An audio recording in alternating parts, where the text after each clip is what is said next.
Yan. So, good afternoon, good morning po sa lahat. Ayan, meron po tayong bubuksan ngayon. Ito po siya, si mountain hiker na blowtorch. Ayan, so mamaya gagamitin natin kaagad. No? Ayan, may naisip akong ano yan, gagawin natin. And tara, ayaw natin si Sen. Ayan siya, oh. Ayan, nag-i-study. Ayan, tara, tanongin natin. Hey, bro. Yes. Yeah. What's that? I think I know what to cook for dinner. Ano? That one. Yun, oh. Ayan.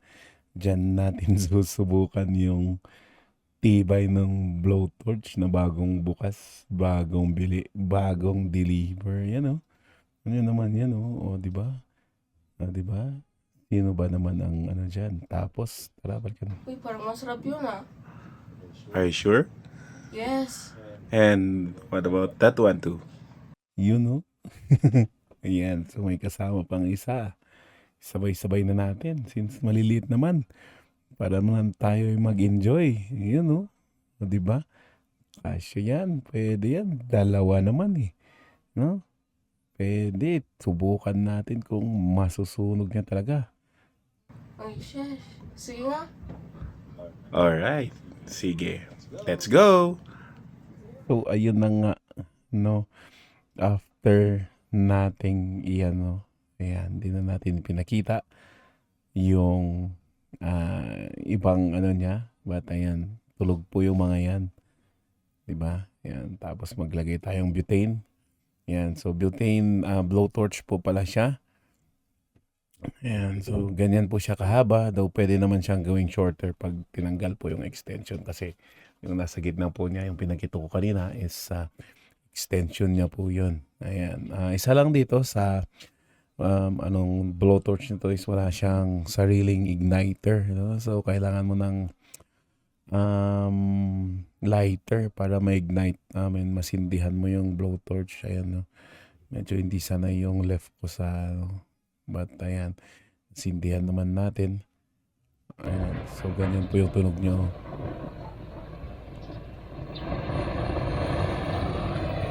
Ayan, diba?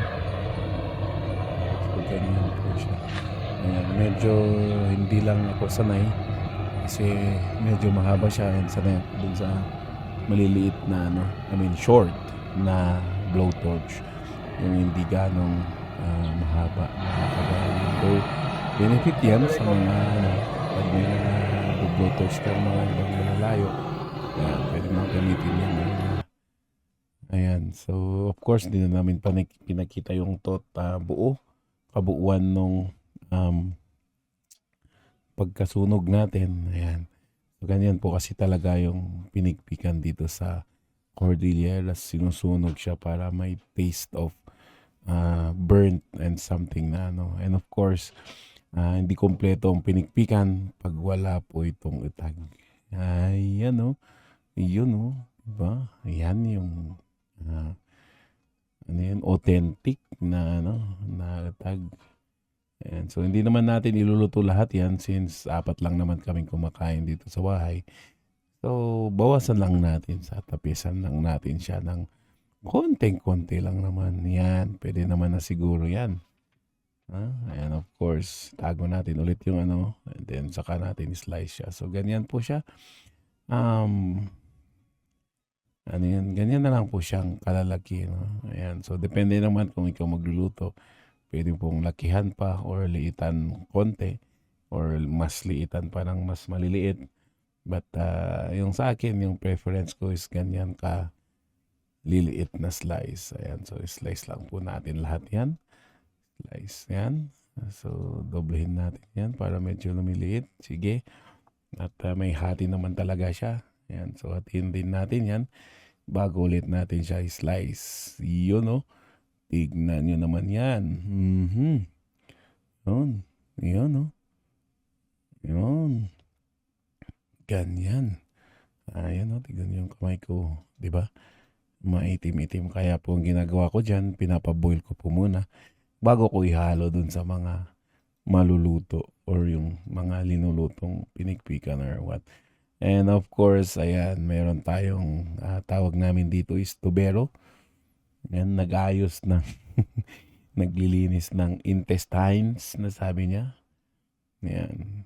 Yan, gabila tayo para mas maliwanag. So dahan-dahan po kasing tinatanggal yan para gusto niya kasi hindi maputol. Yan, kaya dinahan-dahan niya. Yan, okay. Ayan, so after niyang i-straighten or tanggalin ay paghiwa-hiwalayin yung intestines, ayan. Pinakamabilis po dyan is hiwain para mahugasan yung alam niyo na yung nasa loob ng intestines na yan, ayan. Of course, para mas maganda pa, isalang natin siya sa uling para slow cook.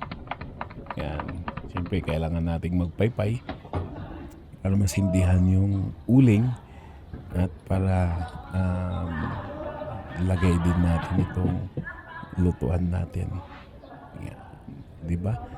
So, after nating painitin yan, paboilin. So, boilin lang ng paboilin yan hanggang sa lumambot yung karne. Ayan, lagay natin yung manok na na-chop na, of course. Ayan. And then, of course, kasama niyan, yung itag, ilalagay na din yan. So, magkasabay na silang, papalambutin dyan hanggang sa masarap-sarap yung sabaw. So, yun lang, guys. No? Maraming salamat for watching. And please don't forget to like and subscribe sa mga videos and sa channel po natin and sa Facebook natin. Bye, guys!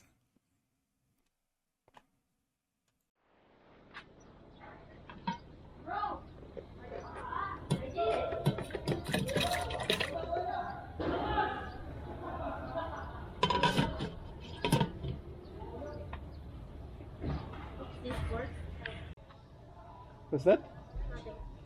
Did not clean the intestines, so I get it. You did not clean? No, I did wash it. Here.